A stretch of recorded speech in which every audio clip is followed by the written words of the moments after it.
ended up going to school at Cortland, New York. Most of my time in Cortland was spent chasing girls, drinking a lot of beer, partying.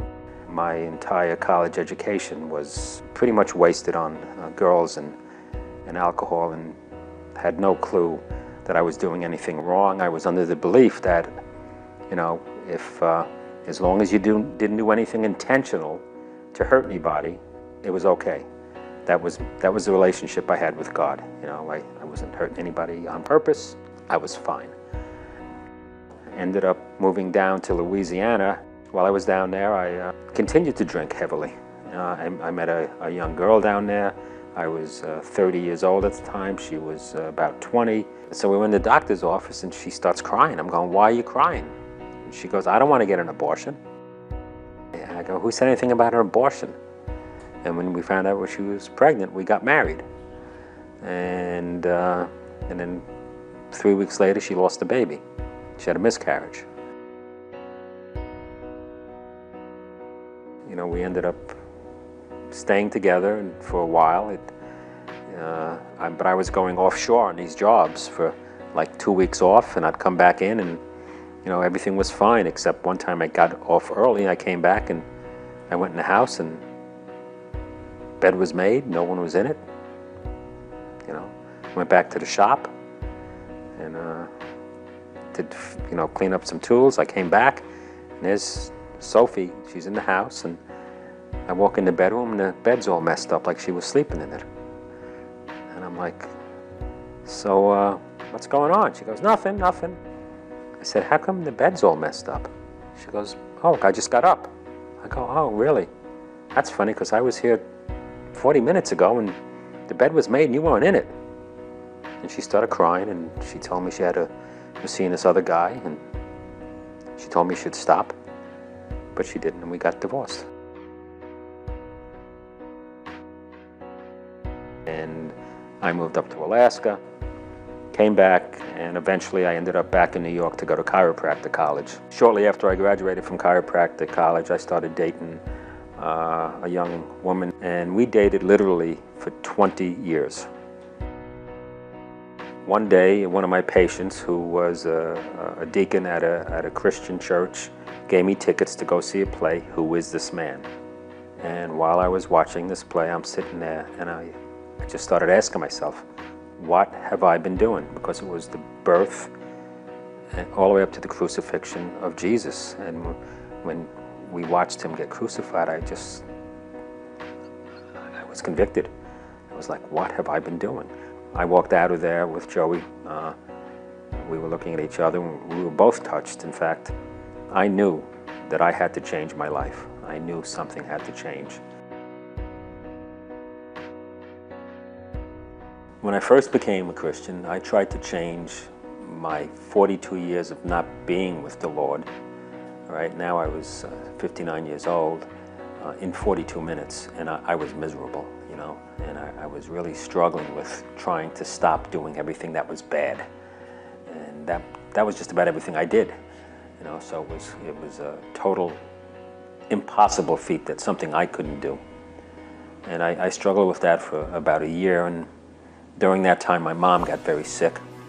I would go visit her after my office hours, and one night, just 3 days before my birthday, she goes, "Fred, in 2 days I'm going to see your father."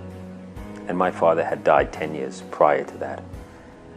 And I said, "I know you miss Dad, and you've missed him for 10 years, and I know how happy you're going to be to see him again, and you're going to be with your number one man." And then my mom did something that still gives me goosebumps to this day. She pointed up at the cross and said, "No, Fred, Dad's not my number one man. Jesus is my number one man. And you put Jesus first and Jesus last, and he'll take care of everything in between." And 2 days later, my mom passed away.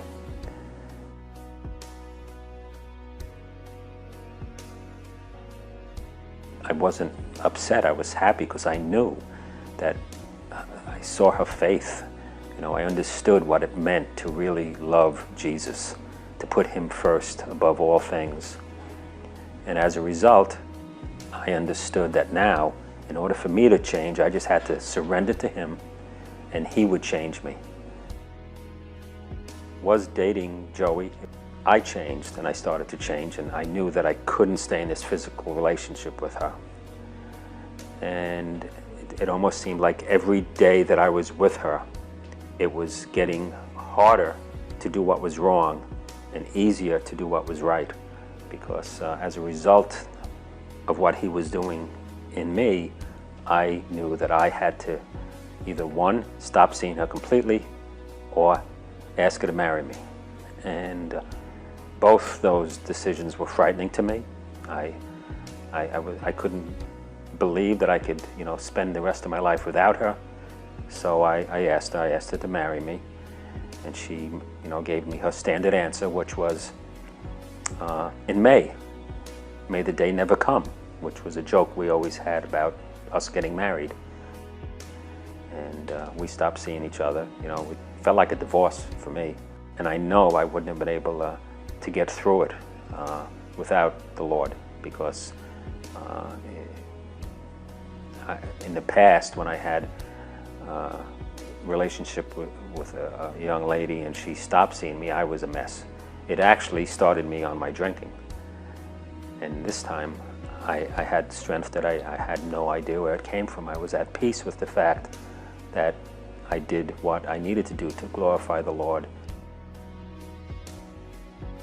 My favorite verse in the Bible, it's Matthew 14, verse 29. It's not really the verse, it's what happened during the verse. It's when the apostles saw Jesus walking on water and they were petrified. And as he got closer and he said, "Don't be afraid, it's me," Peter asked if he could come and walk to him. And Jesus said, "Come." And Peter got down out of the boat and just started walking on the water, putting his trust in God and Jesus. And he was doing great.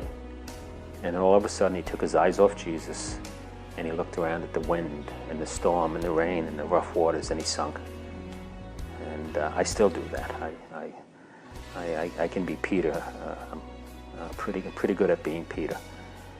But every time I look down at the water, there's always a hand reaching down to me to pull me back up. And I thank God. I thank everything He's done for me. He gets me through times that I never thought I'd be able to get through.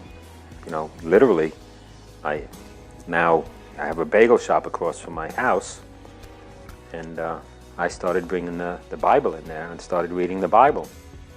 And as a result, he's literally had people come up and start talking to me. If my friends from high school knew I was doing this, they would be like, "You? Seriously? Freddie Kiesacker? Talking to people about the Bible?" He's totally changed me. Once you're in His hand, He's not letting you go. You're His, and He's not letting you go. And the evil one will try to mess your life up. But all you got to do is keep looking at Him and not down at the rough waters, and you'll be fine.